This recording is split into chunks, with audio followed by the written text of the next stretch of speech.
How angels talk with us. Angels who talk with us do not talk in their own language but in ours, or in other languages in which we may be fluent, not in languages of which we have no knowledge. The reason for this is that when angels talk with us, they turn toward us and unite with us.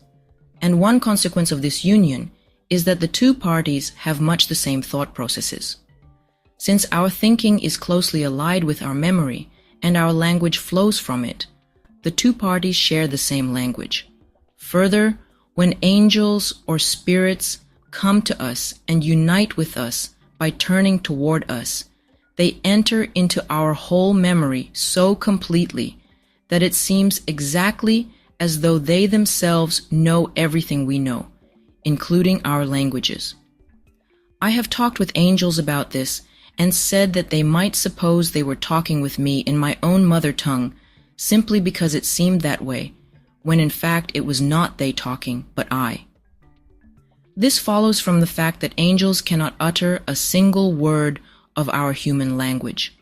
Then too, human language is natural and they are spiritual, and spiritual beings cannot produce anything natural.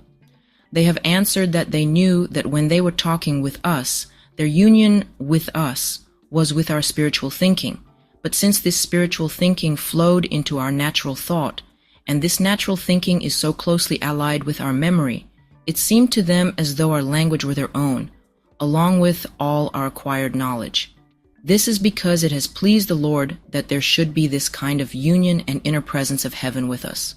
However, they said, the state of humanity is now such that this kind of union is no longer with angels, but with spirits who are not in heaven.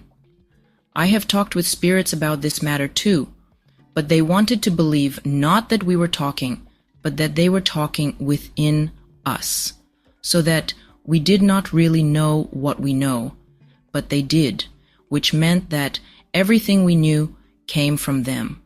I wanted to convince them by many arguments that this was not the case, but failed. We will explain later just who are meant by angels and who by spirits when we come to our description of the world of spirits. The reason angels and spirits are so intimately united to us that it seems to them as though our characteristics were their own is that there is such an intimate union within us of the spiritual and the natural worlds that they are virtually one. However, because we have separated ourselves from heaven, the Lord has provided that there should be angels and spirits with each of us, and that we should be governed by the Lord through them. This is the reason there is such an intimate union. It would have been different if we had not separated ourselves, because then we could have been governed by the Lord through a general inflow from heaven without having spirits and angels assigned to us. There will be more on this later, though, where we describe how heaven is united to us. When angels and spirits talk with us, it sounds just as audible as when we talk with each other, but it is not audible to people who are nearby, only to ourselves. This is because the speech of an angel or spirit flows first into our thought, and then by an inner route into our organ of hearing, so that it activates it from within. Our speech with each other flows first into the air, and comes to our organ of hearing, and activates it by an outward route. We can see from this that the speech of an angel or spirit with us is heard within us, and that since it activates our hearing mechanism just as much as our speech with each other does, it is just as audible.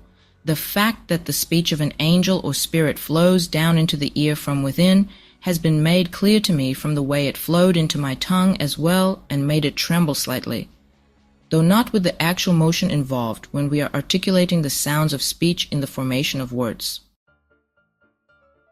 Talking with spirits is rarely allowed nowadays, though, because it is dangerous. The spirits then actually know that they are with us, which otherwise they would not. And evil spirits by nature harbor a murderous hatred for us and crave nothing less than our total destruction, body and soul. This is what actually goes on in people who regularly lose themselves in delusions. even to the point that they lose touch with the pleasures appropriate to their natural person. There are some people who lead sultry lives who sometimes hear spirits talking with them without risk, but the Lord keeps these spirits a little space away so that they do not know they are with these individuals. Most spirits, you see, are not aware that there's any other world than the one they are living in, or therefore that there are people anywhere else. So we are not allowed to talk back to them, since if we did, they would know. People who are constantly thinking about religious matters, so wrapped up in them that they practically see them within themselves, also begin to hear spirits talking with them. This is because when we voluntarily get wrapped up in religious matters, no matter what kind, without the interruption of various useful activities in the external world, these matters enter into us very deeply and take substance there so that they occupy our whole spirit, move into the spiritual world, and affect spirits there. However, people like this are visionaries or fanatics, and no matter what spirit they hear, they believe it is the Holy Spirit, even though the spirits they hear are fanatical. Spirits like this see false things as true, and because they see them as true, they convince themselves and also convince the people into whom they flow. Further, since spirits like this who command obedience have also begun to urge people to do evil things, they have gradually been moved away. Fanatical spirits can be differentiated from other spirits by the fact that they believe they are the Holy Spirit and that what they are saying is divine. They do not harm those into whom they flow, because those people offer them divine worship. I have talked with them on occasion, and the unspeakable things they instill into their worshippers have come to light. They live all together toward the left, in a desert area. Conversation with angels is not granted, though, except to people who are focused on truths that flow from good intent, especially people who acknowledge the Lord and the divine nature within his human nature, because this is the truth in which heaven exists. For as already noted, the Lord is heaven's God. The Lord's divine nature makes heaven. The Lord's divine nature in heaven is love for him and thoughtfulness from him toward one's neighbor. And the whole heaven, grasped as a single entity, reflects a single individual, as does each community of heaven. And each individual angel has a perfect human form because of the Lord's divine human nature. We can see from this that conversation with angels is not granted except to people whose deeper levels have been opened by divine truths all the way to the Lord, since it is into these that the Lord flows within us. And when the Lord flows in, so does heaven. The reason divine truths open our deeper levels is that we have been so created that our inner person is an image of heaven, and our outer an image of the world, and our inner person is opened only by the divine truth that emanates from the Lord, because this is the light and the life of heaven. The inflow of the Lord himself into us is into the forehead, and from there into the whole face. The inflow of the spiritual angels who are with us is into our head overall, from the forehead and temples to the whole region that covers the cerebrum, because this area corresponds to our intelligence. In contrast, the inflow of heavenly angels is into the part of the head that covers the cerebellum and is called the occiput, from one ear to the other and down to the neck, since this area corresponds to our wisdom. All the speech of angels comes into our thoughts by these two paths. This has enabled me to notice just which angels were talking with me. People who talk with heaven's angels also see the things that are in heaven, because they are seeing in that light of heaven that surrounds their inner levels. Not only that, through them angels see things that are on our earth. For people who talk with angels, heaven is actually united to our world and our world to heaven. For as already noted, when angels turn toward us, They unite themselves with us so completely that it seems to them exactly as though whatever is ours is actually theirs. This applies not only to elements of our language, but to what is involved in our sight and hearing. In addition, it seems to us exactly as though the things that are flowing in through the angels are really ours. The earliest humans on our planet enjoyed this kind of union with heaven's angels, which is why their times are called the Golden Age, because they acknowledged the divine in human form and therefore were acknowledging the Lord. They talked with heaven's angels as they did with members of their own family, and heaven's angels talked with them in the same way, and in them heaven and this world were a single whole. But after those times, people moved step by step away from heaven by loving themselves more than the Lord, and the world more than heaven. So they began to feel the pleasures of self-love, and love of the world separately from the pleasures of heaven, ultimately to the point where they did not know there was any other kind of pleasure. Then their deeper levels were closed, the levels that open into heaven, while their outer levels were open to the world. Once this has happened, we are in the light in respect to everything in this world, and in darkness in respect to everything in heaven.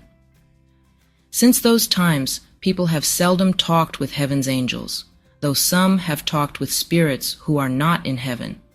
Our inner and outer levels can by their nature be turned toward the Lord as their common center, or toward ourselves and therefore away from the Lord.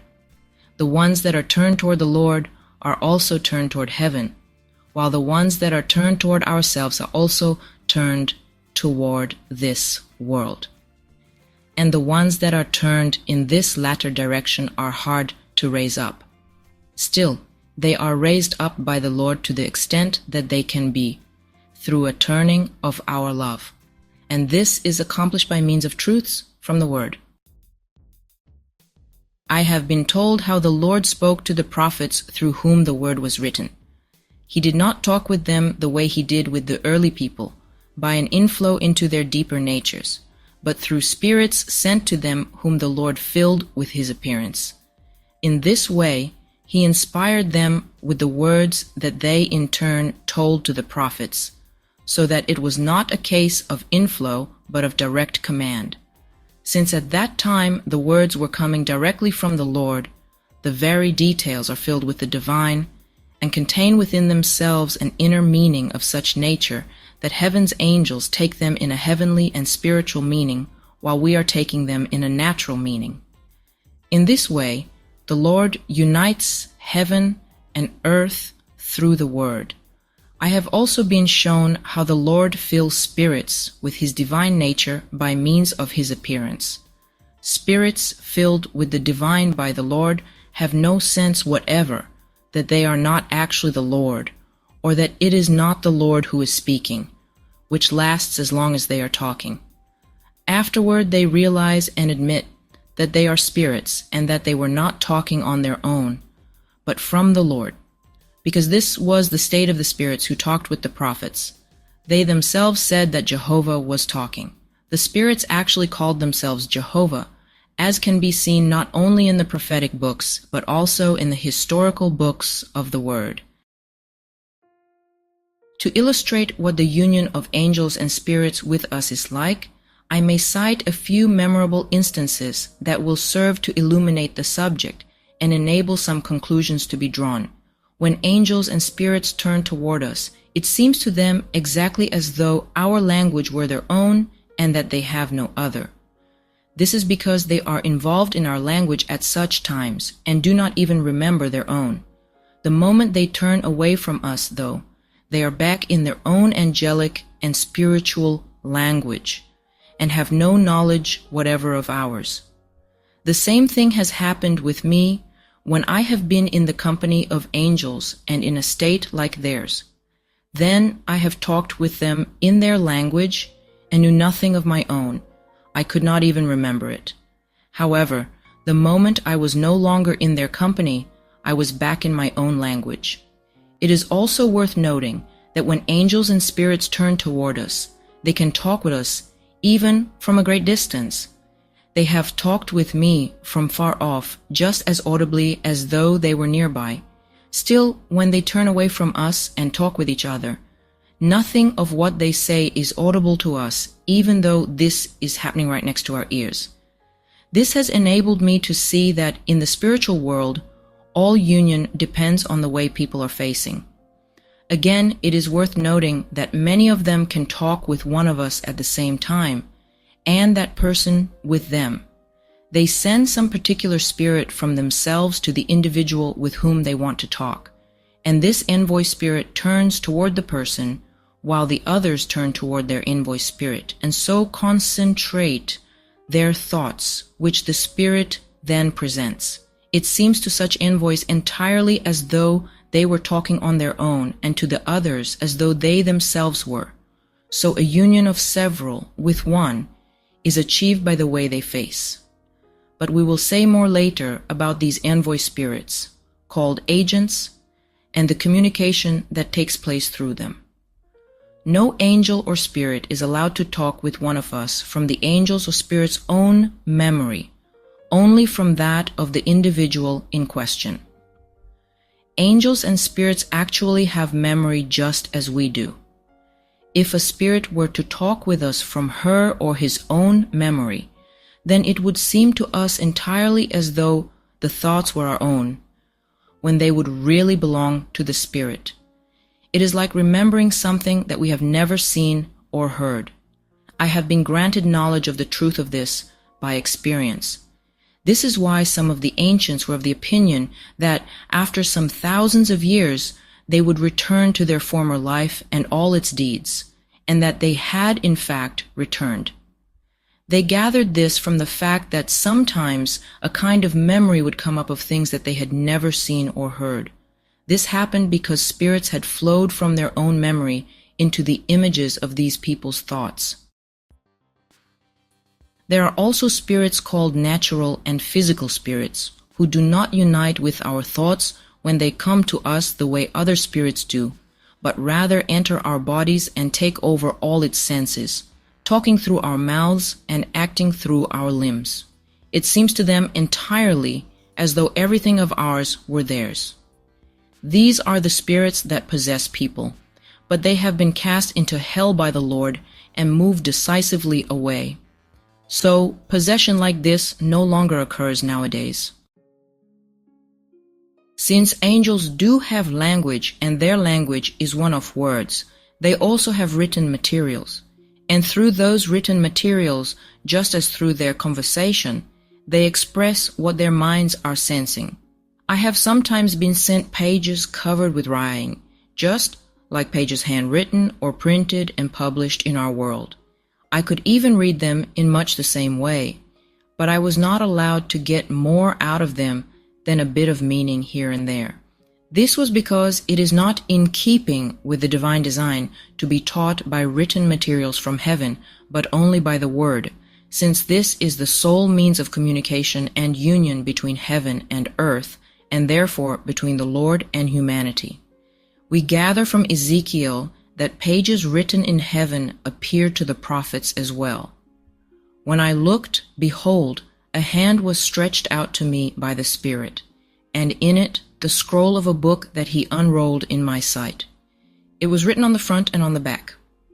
Ezekiel 2:9-10. And in John I saw in the right hand of the one who was sitting on the throne a book written within and on the back, sealed with 7 seals. Revelation 5:1. The occurrence of written materials in the heavens is provided by the Lord for the sake of the Word, for in its essence the Word is the divine truth from which both angels and people on earth get all their wisdom. It has in fact been spoken by the Lord, and what is spoken by the Lord passes through all the heavens in sequence and comes to rest with us. In this way, it is adapted both to the wisdom that angels enjoy and to the intelligence that we do. As a result, angels have a word that they read just as much as we do ours. They draw their doctrinal principles from it, and their sermons come from it. It is the same word, but its natural meaning, which to us is its literal meaning, does not exist in heaven. There's a spiritual meaning there instead, which is its inner meaning. The nature of this meaning may be seen in the booklet The White Horse described in the book of Revelation. Another time I was sent a small page from heaven with only a few words written on it in Hebrew letters. I was told that each letter enfolded treasures of wisdom, and that these were contained in the bends and curves of the letters, and therefore in the sounds as well. I could see from this the meaning of the Lord's words, I tell you in truth, until heaven and earth pass away, not one jot or one tittle shall pass away from the law. Matthew 5:18. It is acknowledged in the church that the word is divine right down to the smallest point, but where in each point the divine lies hidden, that is not known as yet, so it needs to be explained. In the inmost heaven, the writing consists of various curving and bending forms, and these curves and bends are in keeping with the form of heaven. Through them, angels express the treasures of their wisdom, including many things that they cannot say in words. Believe it or not, the angels know this writing without practice or teachers. They are inwardly gifted with it, as they are with the language itself, so this writing is heavenly writing. The reason they are inwardly gifted with it is that all the outreach of angels' thoughts and affections, and therefore all communication of their intelligence and wisdom, takes place in keeping with heaven's form. This is why their writing flows into that same form. I have been told that before letters were invented, the earliest humans on our planet had this kind of writing, and that it was transferred into the Hebrew letters, which in early times were all curved, with none marked off by straight lines the way they are now. This is why there are divine things and treasures of heaven in the word, even in its jots and points and little horns. This writing, which uses symbols of the heavenly form, is in use in the inmost heaven, whose inhabitants enjoy greater wisdom than others. It expresses the affections from which their thoughts flow and which follow in sequence according to the substance of the matter under consideration. This is why these writings enfold treasures that cannot be completely drawn out by thought. I have also been allowed to see these writings. In the lower heavens, though, there are no written materials of this sort. The written materials, they are much like those in our world, with similar letters. However, they are still not intelligible to people on earth because they are written in an angelic language. An angelic language by nature has nothing in common with our languages. They express affections through the vowels. With the consonants, they express the particular concepts that derive from the affections, and with the words, they express the meaning of the matter. Further, this writing enfolds in a few words more than we can describe in several pages. I have seen these written materials as well. This means that they have a written word in the lower heavens, and one expressed through heavenly forms in the inmost heaven. It is worth knowing that in the heavens, writing flows spontaneously from thoughts. It is done with such ease that it is as though the thought projected itself.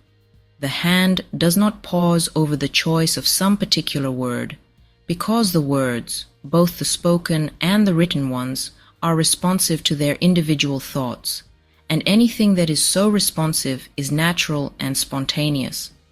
There are also things written in the heavens without the use of hands, simply in response to thoughts, but these do not last. I have also seen written materials in heaven comprising nothing but numbers arranged in a pattern and series, just like the writing of letters and words, and I have been told that these writings come from the inmost heaven, whose heavenly writing comes out as numbers for angels in the lower heavens when thought from the higher heaven flows down. I have also been told that this numerical writing enfolds mysteries, some of which cannot be grasped by thought or expressed in words.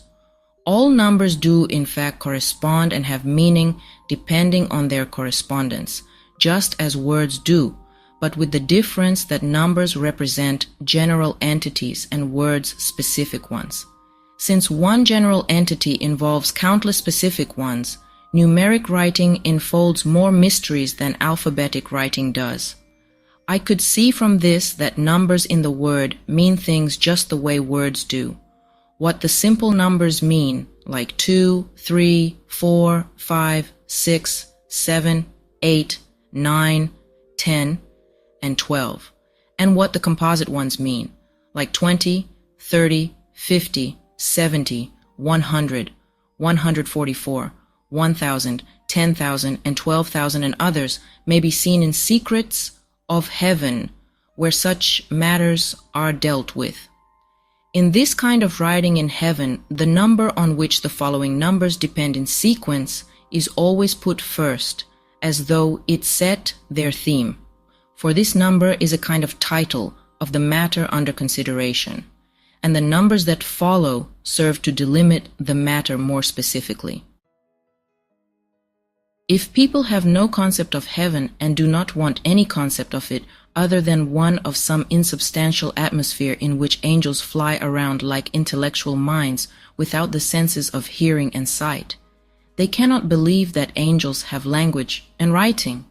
They locate the entire presence of everything in matter, yet the things that one finds in heaven occur with just as much reality as those in our world, and the angels who are there have everything they need for life and everything they need for wisdom.